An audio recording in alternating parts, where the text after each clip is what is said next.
ओडिशा रे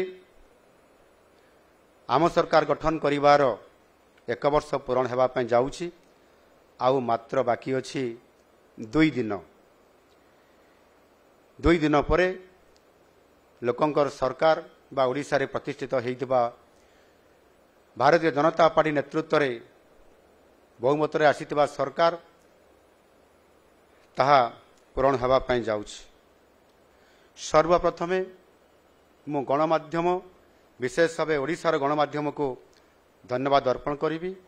गत 1 वर्ष मध्य आपण माने सरकारंकर कार्यक्रम रूपरेख सफलता एवं विभिन्न समस्या इत्यादि लोकं को जनइबारे जो गुरुत्वपूर्ण भूमिका नहीं एवं आवश्यक हेले गठनमूलक समालोचना माध्यम भी हेउ सकारात्मक मतामत द्वारा आम सरकार को चलचंचल कर रखिबारे आपण मानकर भूमिका निश्चित भाव में उल्लेखयोग्य।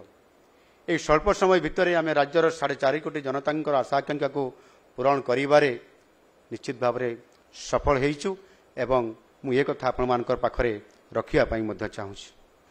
आउ इहार सबुठारु बड़ प्रमाण हेउछि जे आम सरकार आसीबार किछि दिन परे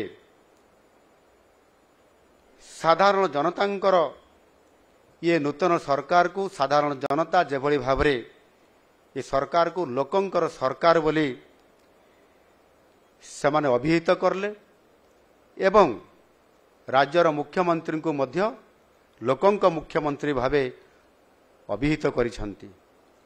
एई 1 वर्षर सफल यात्रा रे सबु स्तर रे आमको सहयोग मिली एवं शुभकामना मिली। आउ सेथि पई मु आपण मानको समस्त को धन्यवाद दउछि। महाप्रभु जगन्नाथों को आशीर्वाद रे आमर सबु प्रमुख प्रतिश्रुति को आमे जहाँ आमर संकल्प पत्र रे एवं मैनिफेस्टो रे स्थानित करा जाइथिला आमर शीर्ष नेतृत्व जो आमको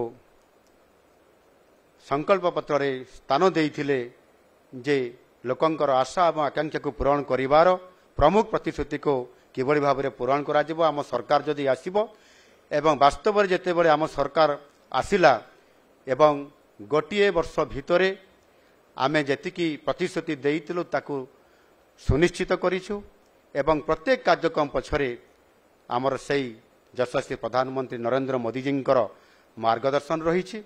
आमर सबु उद्यम से आम पाखक आसीछंती तांको प्रेरणा रे आमर सबु कार्यक्रम सफलतार शीर्ष रे पहुंची।